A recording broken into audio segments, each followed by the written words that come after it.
Welcome to Poppy Monroe. Today we will learn how to make a reusable market tote in a box bottom style. In doing so, we will learn fundamental and transferable skills like maintaining a seam allowance, backstitching, constructing a French seam, pressing, and installing interfacing and plastic snaps. Here are some tools that we will be using.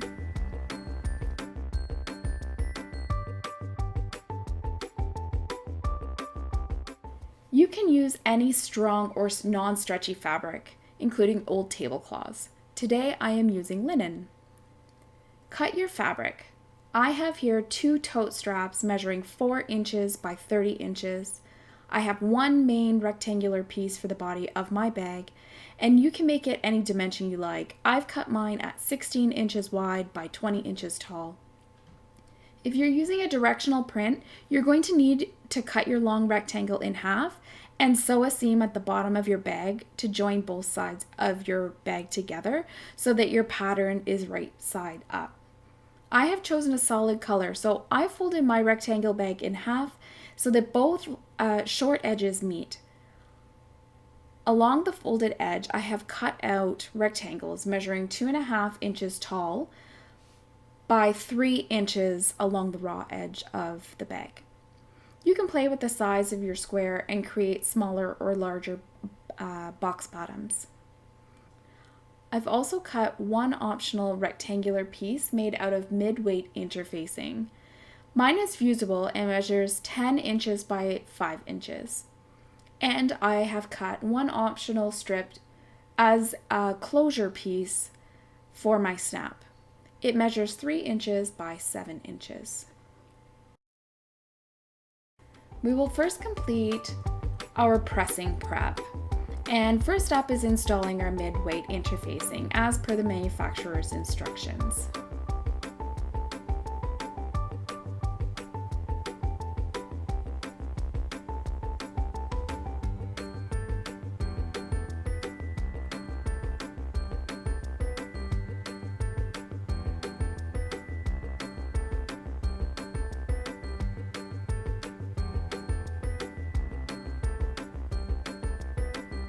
Now we will press our strips for our straps into quarter folds. First, press your strip in half with long edges together.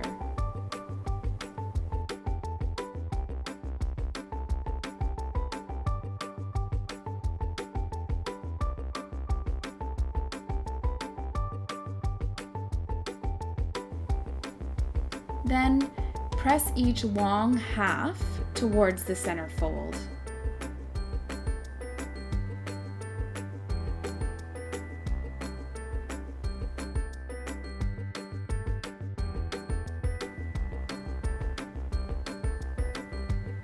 When you press the second half in towards the center fold, now you will have folded your strip into quarters.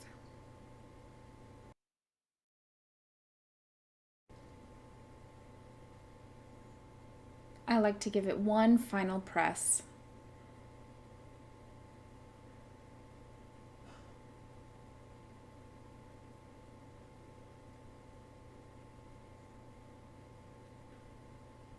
I repeat with the other strap and as well with the optional snap closure.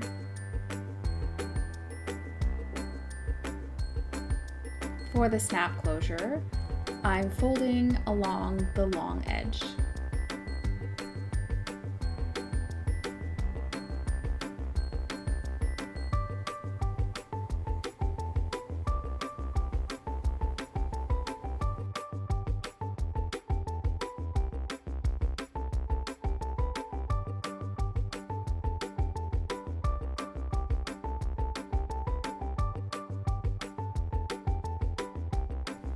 We will now prepare all of our strips to be attached to the bag. Beginning with the snap closure, fold down one of the short ends by about 1/2 inch.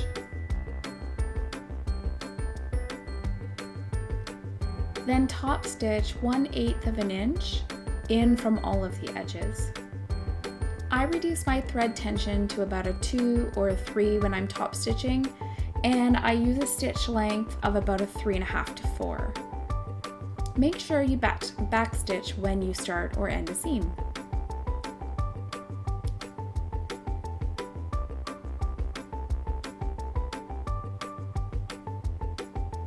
You'll notice as I approach a corner, I stop with my needle in the down position.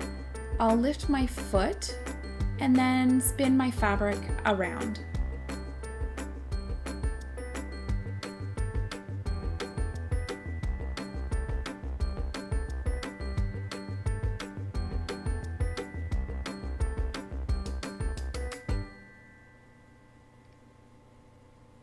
Repeat this process with your tote straps.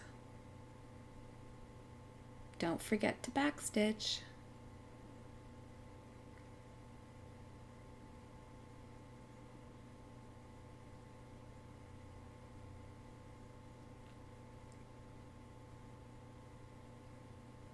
Now secure your interfacing by top stitching it in place along both long edges.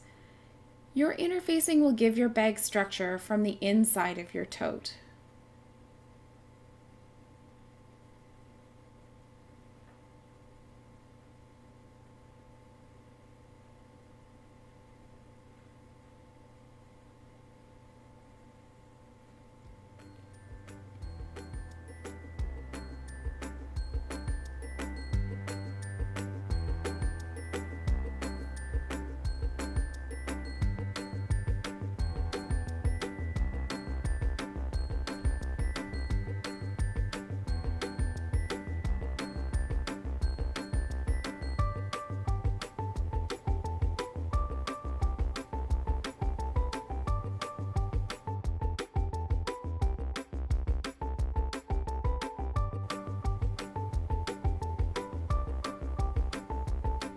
Before we construct our French seams, let's notch out where we will install our snaps.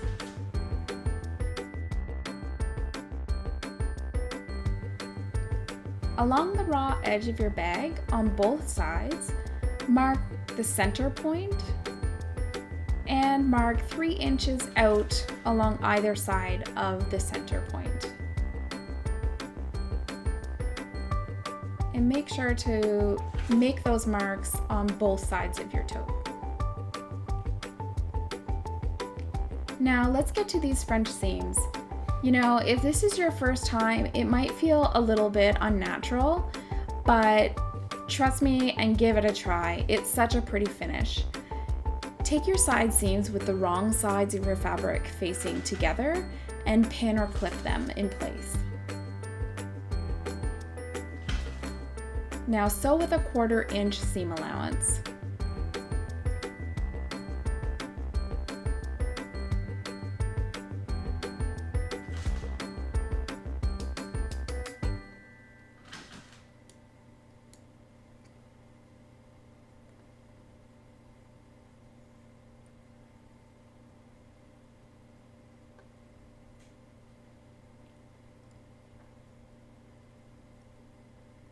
Press your seam open.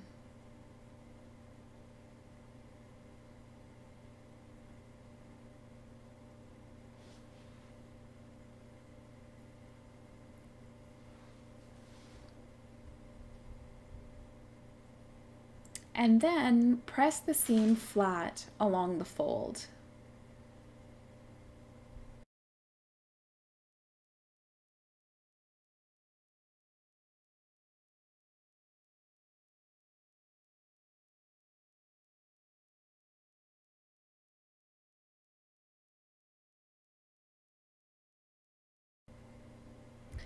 You're going to now sew back along that same seam, giving yourself about a 3/8 of an inch seam allowance, and this is going to encase the raw edge of your seam.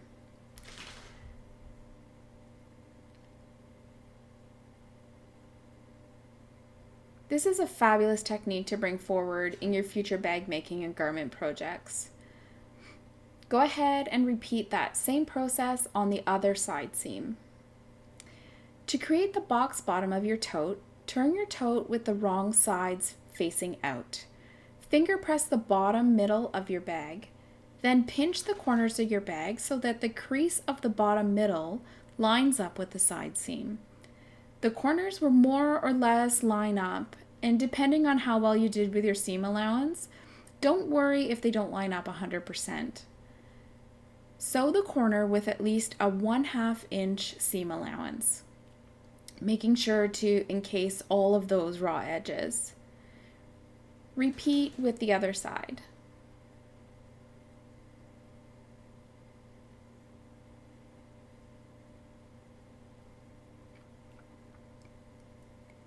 If you've chosen a corner that just wasn't quite perfect with the seam allowances that you used and you find that the corners aren't lining up, just take a larger seam allowance when you're creating the bottom.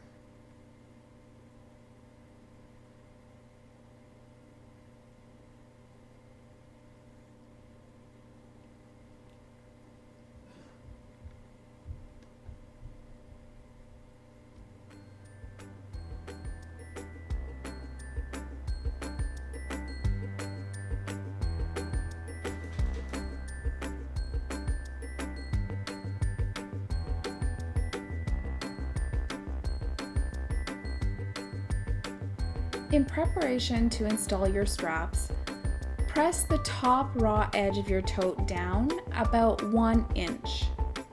We're pressing towards the inside or the wrong side of your tote.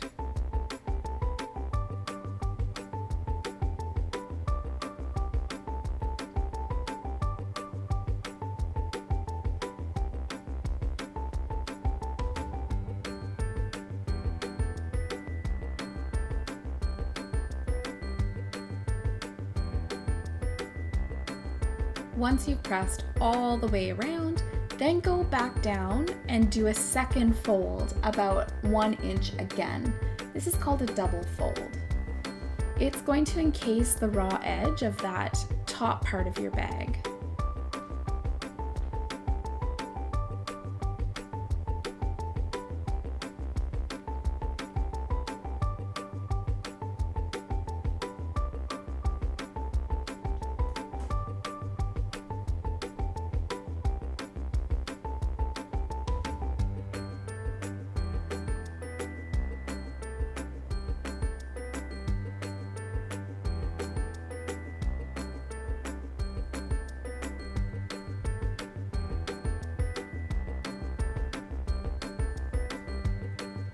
Now, to install your straps, go back and find the notches that you previously made. Starting with the side of the tote that you want to install your snap on, line up your snap closure strap to the middle line.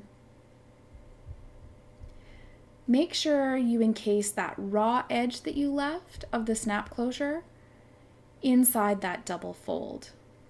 So line up the raw edge on the first fold line, and then later you will encase it by folding down the second fold. You'll repeat this with your straps as well, lining up at that 3 inch mark on either side of the middle line.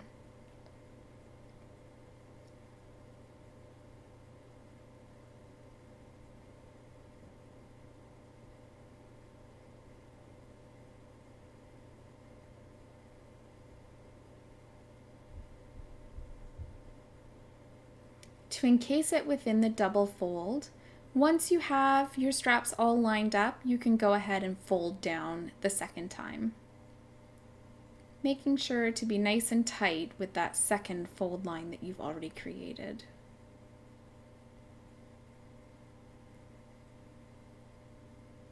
And repeat this same process with your other side. On the second side, you won't have your snap closure piece, it will just be the strap that you will need to install.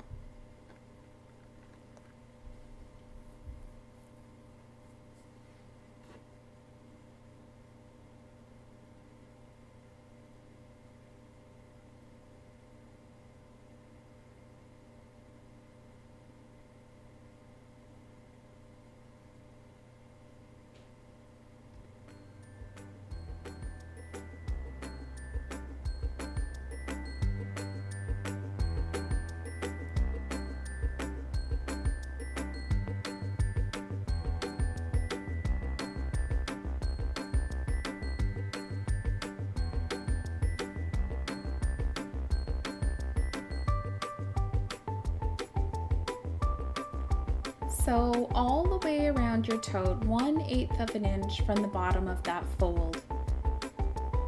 I like to backstitch over top of the straps for extra strength.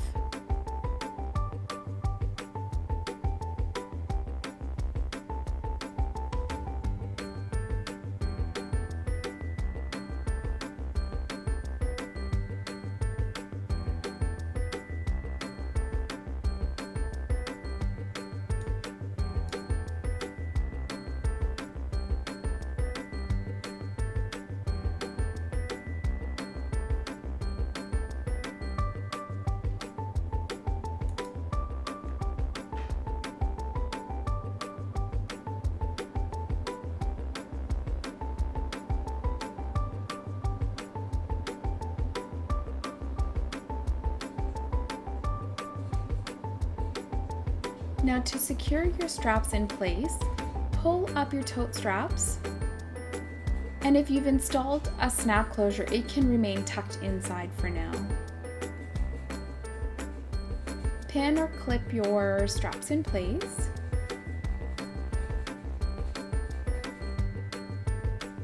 And then we'll be sewing 1/8 of an inch from the top of the bag all the way around the bag.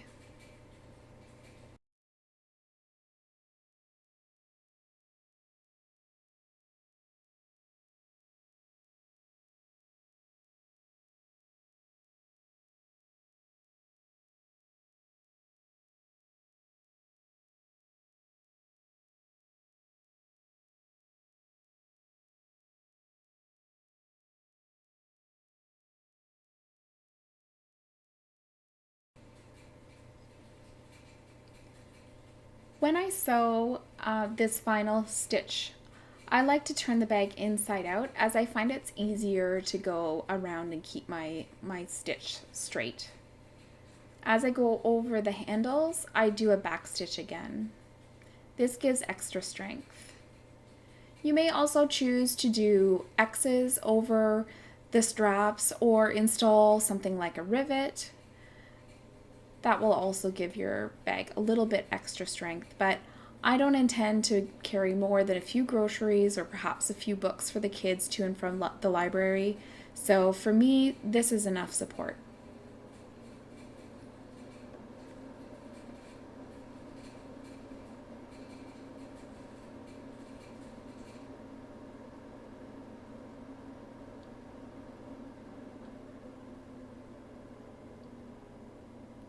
All right, on to the final step. We will be installing an optional snap. From the center of the bag, about 6 inches up from the bottom, for this size, you will landmark where you want your snap to go. I like to install that small piece of white interfacing there to the inside, and then I'll poke a hole where I've landmarked where the snap should go. I use an awl, and then I poke my snap up through the hole from the inside out and then install with my pliers.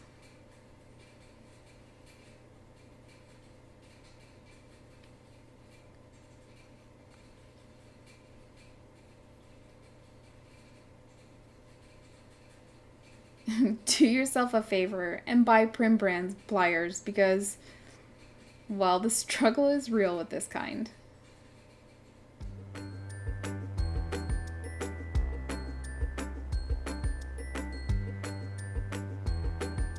To install the mate of this snap, poke a hole into the snap closure strap.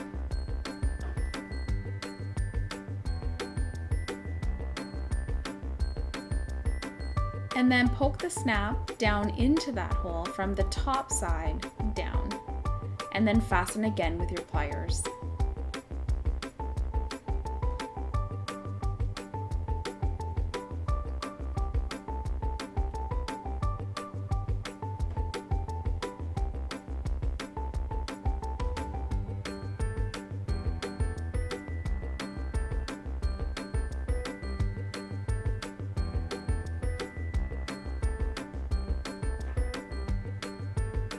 You did it! You now have your tote, and here's how you fold it.